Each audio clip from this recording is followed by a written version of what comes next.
আল্লাহ জবান দিচ্ছে একটু কথা বলবেন, সাপ মুখে দেই নাই তার দিকেও কথা কয় না।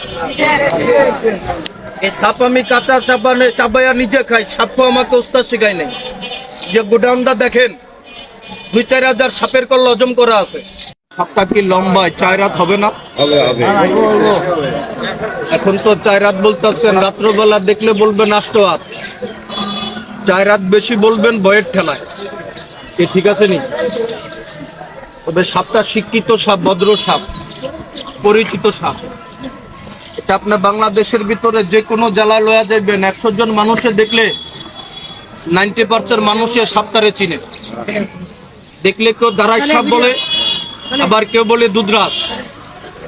তবে সাপটা ভদ্র, এটা কামড়াইলে আপনি মরবেন না। আল্লাহ পাক এটার মুখে কোনো বিষ দেয় নাই, বিষ দিচ্ছে মুখে।